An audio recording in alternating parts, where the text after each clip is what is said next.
what happened was we were digging our feet in the sand on both sides, right? You had people marching on both sides, and they were talking all of this craziness to each other on both sides.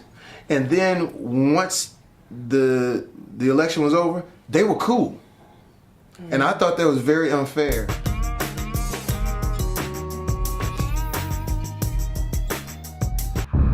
The city is crawling with dirty cops. Ladies and gentlemen, Nevada's finest. Looking for this? Vincent Downs, homicide. Jennifer Bryant. We're internal affairs. Big bad policewoman. I like that. All right, we are here with the two biggest stars, the two stars Speak of on the it. movie Sleepless. You guys rocked it on first and foremost. And of course, I know our audience knows who you are. But I'm just going to introduce you myself. Michelle Monaghan, you are a Golden Globe nominated actress. Amazing. We've seen you in True Detective. We've seen you. Speak on it. Yes, bang. Speak on We've it. seen you in it all. Okay. Speak and on then, it. of course, I think this man may sing or something. Oh, He's acted man. a couple of times. Yeah, and I just had dinner with Denzel Washington. Oh, okay. I So sat down with D. I love it. Oh, I'm going to ask you about what you all talked about, but I have to introduce you. Of course, we all know who you are, but Golden Globe winning actor, Academy Award winning actor, and also Male Grammy exotic Award. dancer. Yeah, Jamie I mean, Foxx. come on. And a father who is Yes. very, very about his $2. Yes, Yeah. indeed, indeed. And a My mother two who's little- the same, I'm sure. Yes. Oh, yeah. Absolutely. So, Jamie, you just said you had dinner with Denzel. Man, we had dinner with D, man. What did y'all talk about? Man, Seriously, sports. You know what? I got two cool friends, Dana and David Pump, and they call us. And they're really good friends with Denzel Washington. Yo, D is we're having dinner at Monty's, and we go down every once in a while and just sit there and sit around the feet of Denzel. And just listen to Oh him. my You know, gosh. all right, okay, okay, all right. I mean, and he is Denzel. Just did You know it. what I'm saying? Like when you be talking, you're like, man, that's really how you talk. And you're studying him the whole time. Oh yeah, I and know you know I've are. had him. You know I hate to name drop, but I'm gonna go ahead and do it. But I've had him at the house a couple of times too. It's just great to be able to sit next to a person who has that much knowledge is an actor, and it rubs off on you. You know what I'm saying? And he was also an inspiration for how you created the role here. I mean, it wasn't just Detective Downs. This was also, you studied Denzel to get ready for Detective Yeah, Downs. I even say sometimes I call it the Denzel take when you in the car with the kid. Don't the radio don't work. I mean I stole that from you. I give you some some extra cash. So, Michelle, would you look in the mirror too? Because you were kick-ass. In this movie. I mean, I was like, this girl, this woman is just... Thank you. You don't see a lot of roles like that every now and then, and this woman had some, one could say some anger issues perhaps, right? She was living in a man's world, and she was kind of frustrated and looking to sort of kind of maybe right her own wrongs, and this guy kind of was maybe got the raw end of the deal. Cause our little fight scene, man. Michelle got the pot and hit me in these. I don't know if you guys are in the porcelain life, but this is the porcelain life right here. And she chipped it too. Chipped the porcelains. I did. Michelle. And I know. And then he just told me But she really did that? No, I don't know if like the adrenaline got the best of me, but I socked him in the kisser. Yeah. And I split my knuckle. I saw it was like a very Chipped it was, the and he was looking out because I was on top of him, and he's looking at me. He's like, Denzels. keep going. And then the next day, I'm trying to like cop a peek, and they're perfect. Yeah. And I was so confused, but I didn't want to say anything. I was pretty embarrassed. Yeah, but what it was, my best friend Gary Johnson, we grew up together. He's a dentist in Atlanta where we were shooting. So I hit him up. I said, "Yo, man, Michelle Monaghan just whooped my ass, man. I need to get some spackle." Real quick before someone sees me. Yeah, you know what I'm saying? Michelle, you also, we just spoke with Jamie about what inspired him, but who inspired you? Who did you pull from deep down, if anything? I could take a guess, but who did you pull from? Who inspired you for this role? I was saying to Jamie yesterday, I love Sigourney Weaver and Aliens. I mean, she's just such a badass. And there was like some 80s inspiration somehow that I had. for the role. I felt like the film in a way was kind of a little bit of a throwback. But I gotta be honest with you, I grew up with older brothers too, so I caught a lot of flack from them. So I think I've always been looking for a role. You've been trying to hit somebody I've been trying to unleash on somebody for a long time. You had it out. Black man in the teeth. That's right. That's exactly right. You always like to do it. Got it. I understand. All that pent up in it. This is Downs homicide. Jennifer Bryant. That's my partner, Doug Dennison. We're internal affairs. Okay, so that's all you got, huh? Government issue? This one's got an employee ID from the Lexus Casino. The big guy, he's a special snowflake. Arrest records going back 12 years. Empty face. Why don't you take a closer look? You know, it's just everybody's been talking about your situation. Talk of the town. What happened to your face? I'm happy with my face. This is a face that pays attention to details. Speaking of details, I thought Emerson and Flanagan were assigned to this case. Well, maybe you shouldn't think, Brian. Me and my partner got the call. You did. Anyway, I was just looking out for a fellow officer. We should put some ice on that. I'll get some for you, too. Now, this director that you all worked with, Bo, I mean, he wrote an amazing script for this film. I know he translated it from 2012. Yeah. I believe it's Sleepless Nights is the translation. That's right. Did you all have a big hand in creating and helping rewrite the film? I know you spent 10 months kind of going over the script. What was that process like? And did you initially like your characters? How much did you have to rework of your character? You know, for me, I think initially when it was in pretty good shape. You know, I really just wanted to sit down with Bo and sort of kind of really create the backstory and sort of see what his vision and how he understood the character. And we weren't too far apart. And, you know, I liked her because she's, you know, she is flawed. You know, she's a woman that is tough and is damaged, but also at the same time very capable.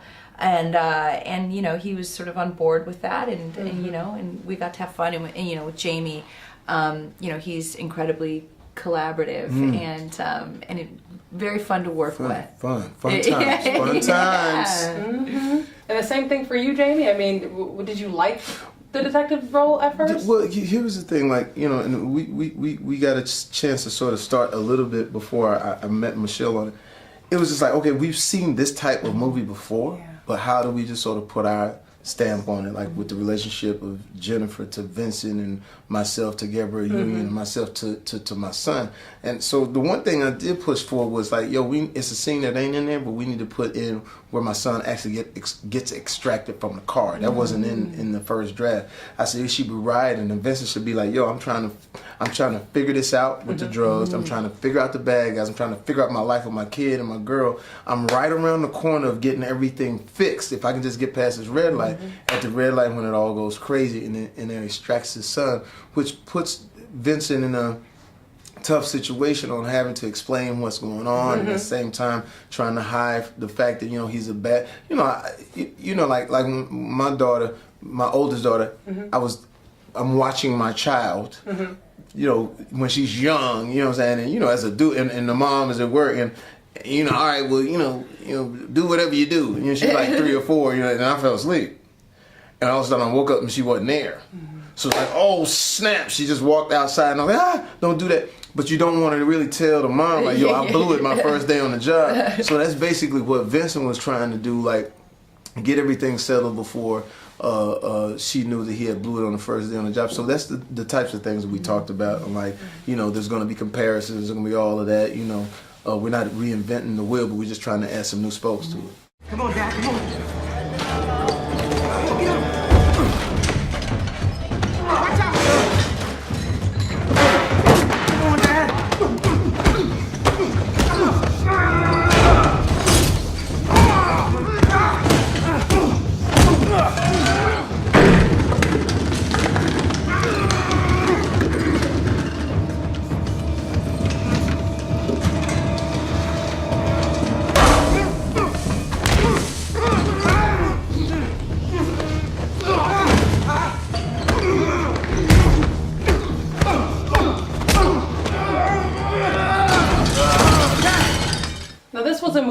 we had an undercover officer, kind of deal with some things, but then at the same time, all of a sudden, he involves his son, as you mentioned.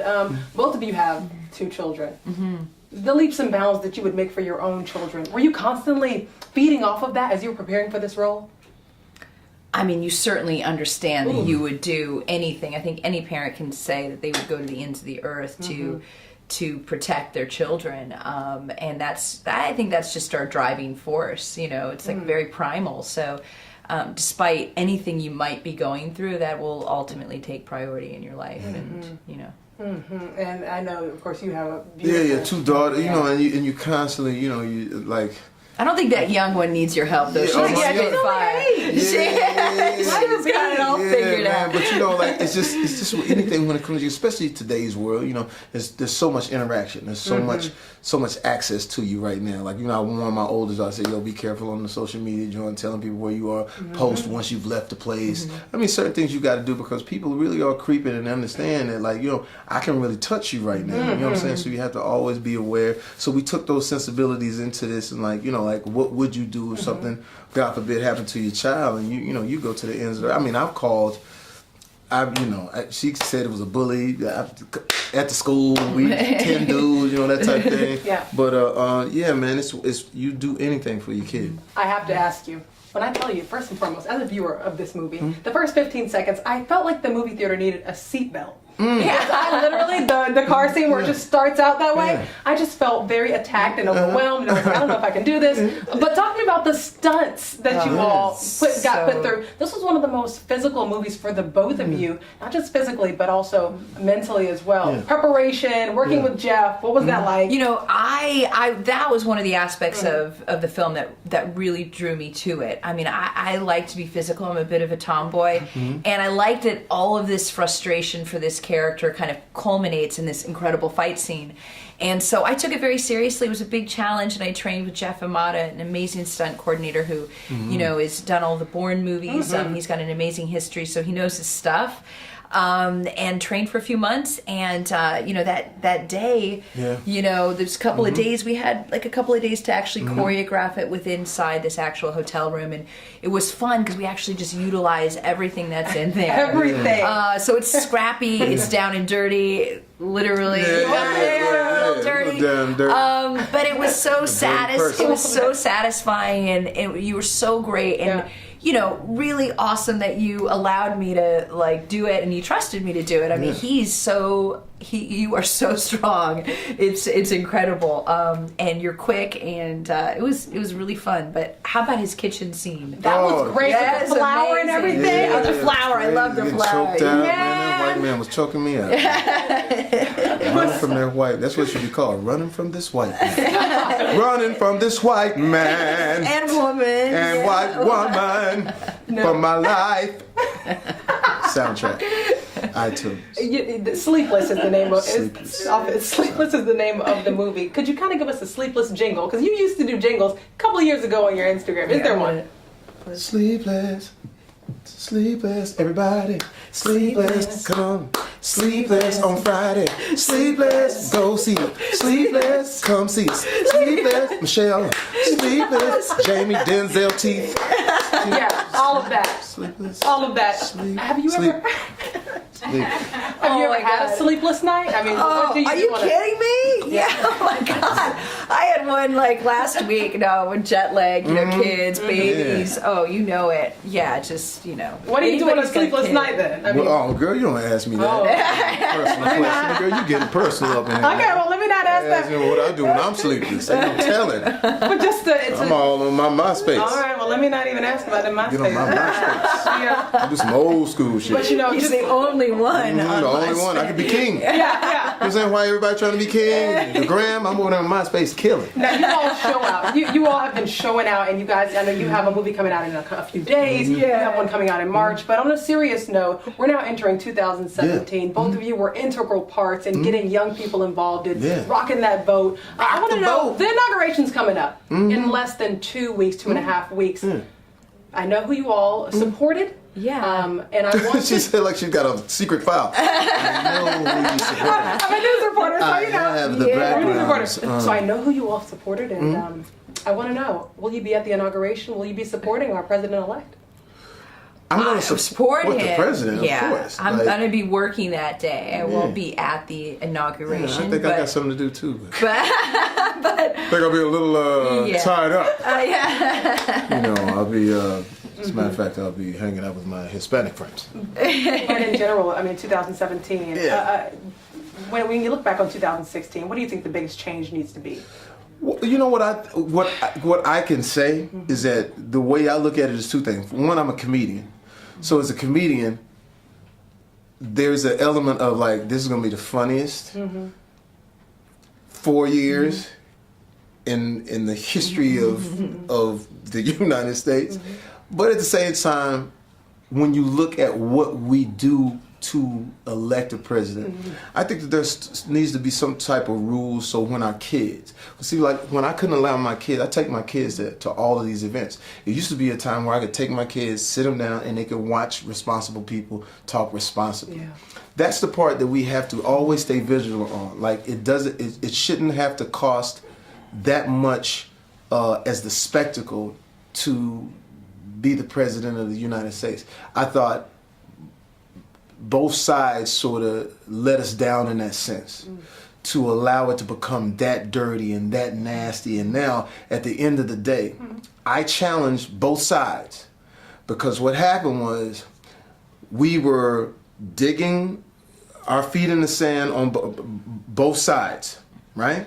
You had people marching on both sides, and they were talking all of this craziness to each other on both sides. And then once the election was over, they were cool.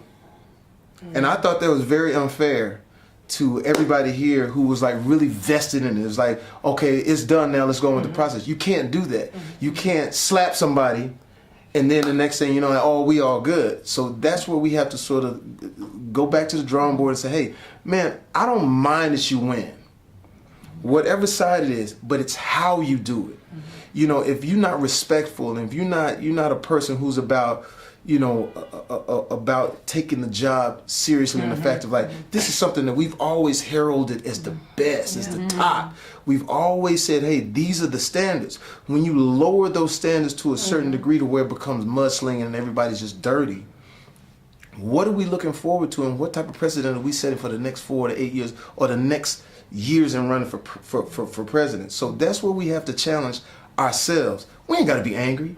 Listen, look, man, if you like, we talk about this all the time. I agree with some Republican things. I agree with some, mostly Democrat. I'm a Democrat, but I can see what everybody wants out of life. I can see what that person in Des Moines, Iowa, or that white farmer wants. Or I can see what that black person who's Black Lives Matter. I can see what everybody wants. We live in a fantastic country, man. Like when you go to other places, you would turn and run to get back here, because I say this all the time. Our natural resource is freedom. So in order to protect that natural resource, we can't bicker and go at each other like, that's dirty, that's bad. And where do we leave our kids? Could you allow your kids to watch what was going on right there? Could you allow them kids calling people names? Now you got kids going into other schools saying, oh, you a certain color, he finna come get you. Kids don't get that. So when it comes down to just a grown man of it, I'm a grown man with it. It's like I can't sugarcoat it when it comes to like, I can't be that evil and that crazy and then think like all of a sudden it's all so supposed to be cool. But what we have to do now, all that being said, we got to rally around, because at the end of the day, we can't allow what this and what our forefathers have built to become a sideshow Bob. We really have to be serious about it, and hopefully the people that is around our new president will be able to give him great counsel. I really commended President Obama, who was said, when this man had said, you're not even a citizen. You don't even belong here. You're not even credible. I thought that was the biggest grown man moment when he said, man, come let me holler at you for a second back here. It was supposed to be 15 minutes. I'm going to holler at you for a second for an hour. And I'm sure he said, hey, I'm going to tell you who I really am. And he came out and he said, hey, I really commend that person who can say, I can set this aside because I know the bigger picture is is the fact that we gotta keep the country, we gotta bring the country together. So I hate to take up all. No, not I'm about to go I'm with march you. and sing a Negro spiritual. No, and thank you so Yes. much. I really appreciate you all speaking with us. I know, like you just mentioned, we've been seeing craziness with entertainers. You know, Chris Brown and Soulja Boy, with all that. But then, you know, that's entertainment. You know, I mean, if they want to do that, fine. You know, I know Chris. You know, I'm gonna holler at the young boy and say, hey, you know, let's just be careful it doesn't spill out to some craziness. But when it comes to the presidency, we can't be Chris Brown and Soulja Boy or Jamie Foxx and Michelle Monaghan coming out Friday the 13th. Excellent movie, guys. Thank you. Thriller, very energetic. Thank you all so much for Thank speaking with you. Black Tree TV. I really appreciate it. You guys are amazing movie. and you. it's out January 13th. You all have to go see it. Yes. And Thank you so best much. of luck with all of the rest of Thank the you. interviews. Thank you Lots so of much. energy. You Thank guys you. are excellent. Thank Thanks, you. guys. Sorry. Thank you. No.